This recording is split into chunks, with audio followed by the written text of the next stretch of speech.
السلام علیکم ورحمۃ اللہ وبرکاتہ۔ پہلے کچھ سلسلہ جو ہے کچھ ہمارا تحقیقی مسائل پر چلتا رہا،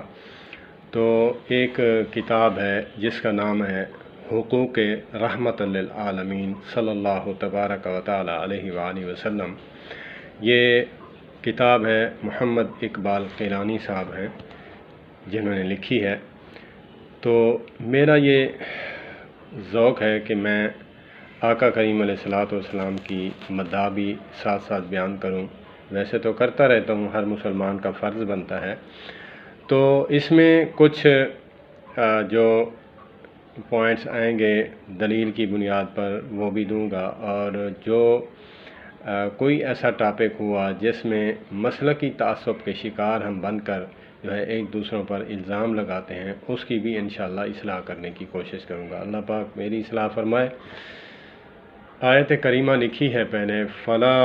اعوذ باللہ من الشیطان الرجیم بسم اللہ الرحمن الرحیم، فلا وربک لا یؤمنون حتی یحکموک فیما شجر بینہم ثم لا یجدوا فی انفسہم حرجا مما قضیت ویسلموا تسلیما۔ صدق اللہ وصدق رسولہ النبی الصادق الامین۔ تیرے رب کی قسم، وہ لوگ مومن نہیں۔ ہر طرح کی حمد و ثنا صرف اس ذات پاک کے لیے جس کے علاوہ کوئی الہ نہیں، جو ہمارا خالق و رازق ہے، جو حی اور قیوم ہے، جو علیم و خبیر ہے، جو سمیع و بصیر ہے، جس نے حضرت محمد بن عبداللہ صلی اللہ تبارک و تعالی علیہ وآلہ وسلم کو مطاع بنا کر مبعوث فرمایا۔ بے حد و حساب صلاۃ و سلام، درود و سلام سید المرسلین رحمت للعالمین شفیع المذنبین حضرت محمد بن عبداللہ صلی اللہ تبارک و تعالی علیہ وآلہ وسلم پر، جنہوں نے گالیاں سنی، تانے سنے، پتھر کھائے، لیکن حق رسالت کا حق ادا کر دیا، جنہیں عمر بھر اپنی امت کی مغفرت اور بخشش کی فکر لاحق رہی۔ سبحان اللہ۔ جو رات کی تنہائیوں میں آنسو بہا بہا کر اپنی امت کے لیے جنت کی آرزو کرتے رہے، جو روز قیامت بار بار اللہ عز و جل کے حضور سجدہ ہو کر اپنی امت کی شفاعت کے لیے دعا فرمائیں گے۔ آگے لکھتے ہیں مولانا، بس ہم پر فرض ہے کہ اب ہم وہ بتا رہے ہیں کہ ایسی اپنی امت کے لیے پریشانیاں، ان کے لیے دعائیں کرنا، اللہ سے قیامت والے دن دعا کرنا، شفاعت کی عرض کرنا، تو پھر ہم پر کیا حق ہے، ہم کیا کریں؟ بس ہم پر فرض ہے کہ آپ صلی اللہ تبارک و تعالی علیہ وآلہ وسلم پر ایمان لائیں۔ ایک، آپ صلی اللہ تبارک و تعالی علیہ وآلہ وسلم کی اطاعت و پیروی کریں۔ دو، آپ صلی اللہ تبارک و تعالی علیہ وآلہ وسلم سے محبت کریں۔ آپ صلی اللہ تبارک و تعالی علیہ وآلہ وسلم کا ادب کریں۔ آپ صلی اللہ تبارک و تعالی علیہ وآلہ وسلم پر درود و سلام بھیجیں۔ آپ صلی اللہ تبارک و تعالی علیہ وآلہ وسلم کی عزت کا دفاع کریں۔ آپ صلی اللہ تبارک و تعالی علیہ وآلہ وسلم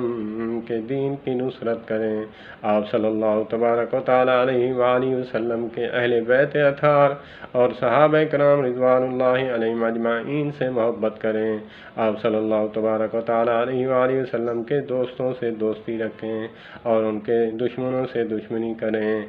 اور آپ صلی اللہ تبارک و تعالی علیہ وآلہ وسلم سے جفا نہ کریں۔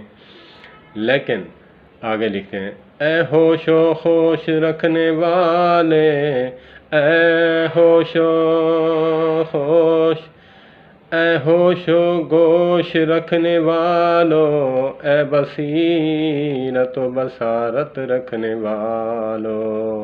اے عقل و خردو، اے عقل و خردو سے کام لینے والو، ذرا غور کرو وہ ایمان جو آپ صلی اللہ علیہ وآلہ وسلم کی اطاعت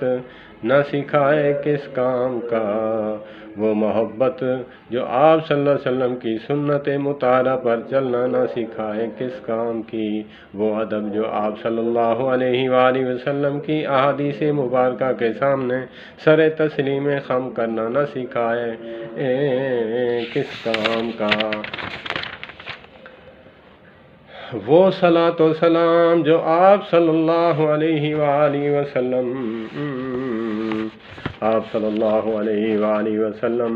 وسلم کی پیروی کا جذبہ پیدا نہ کرے کس کام کا، وہ دوستی جو آپ صلی اللہ علیہ وسلم کے نقش قدم پر چلنے کا سلیقہ نہ سکھائے کس کام کی، دین کا علم سر بلند رکھنے کی دھن جو آپ صلی اللہ علیہ وسلم کی کہ اسوہ حسنہ پر نہ چلائے کس کام کی، آپ صلی اللہ علیہ وسلم کی عزت اور ناموس پر مر مٹنے کا جذبہ جو آپ صلی اللہ علیہ وسلم کی اتباع نہ سکھائے کس کام کا، صحابہ کرام کا وہ احترام جو صحابہ کرام رضی اللہ عنہم جیسا اطاعت گزار اور فرما بردار نہ بنائے کس کام کا، گویا آپ صلی اللہ علیہ وسلم کے تمام حقوق کا حاصل تو بس ایک ہی ہے، آپ صلی اللہ علیہ وسلم کی پیروی اور اہل بیت اطہار سے محبت کرنے کا یہی مطلب ہے کہ ان کی فرما برداری اور ناموس کا تقدس کا خیال رکھا جائے، آپ صلی اللہ علیہ وسلم کی مکمل اطاعت اور فرما برداری، تو پھر جو لوگ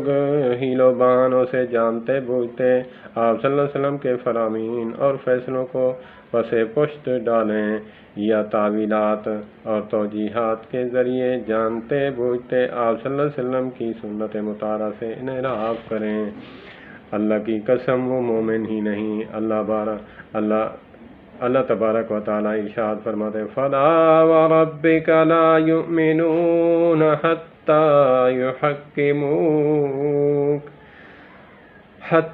يُحَكِّمُوكَ فِيمَا شَجَرَ بَيْنَهُمْ ثُمَّ لَا يَجِدُوا فِي أَنفُسِهِمْ حَرَجًا مِّمَّا قَضَيْتَ وَيُسَلِّمُوا تَسْلِيمًا، تیرے رب کی قسم لوگ کبھی مومن نہیں ہو سکتے جب تک وہ اپنے باہمی اختلافات میں تم کو فیصلہ کرنے والا نہ مان لیں، پھر جو بھی فیصلہ تم کرو اس پر اپنے دلوں میں کوئی تنگی محسوس نہ کریں بلکہ اسے سر تسلیم خم کر لیں۔ وصلی اللہ علی نبینا محمد وعلی آلہ واصحابہ واہل بیتہ اجمعین برحمتک یا ارحم الراحمین۔ اللہ پاک مجھے بھی آقا کریم علیہ الصلوۃ والسلام کی ادب اور جو ہم نے بیان کیا، اللہ پاک ہمیں عمل کرنے والا بنائے اور اس پر منوان کوشش کر اس پر جو ہے پیروی کرنے کی توفیق عطا فرمائے۔ اللہ پاک اس کے پیش نظر ایک واقعہ ہے، انشاءاللہ میں وہ ضرور بیان کروں گا اگلی ویڈیو میں، جو یہ فَلَا وَرَبِّكَ لَا يُؤْمِنُونَ اس کے ضمن میں ایک واقعہ ہے حضرت عمر رضی اللہ تعالیٰ عنہ کے ریلیٹڈ، اور ایک منافق مسلمان اور ایک یہودی تھا، اس کے ریلیٹڈ ہے، انشاءاللہ یہ نیکسٹ ویڈیو میں انشاءاللہ بیان کریں گے۔ والسلام علیکم ورحمۃ اللہ وبرکاتہ۔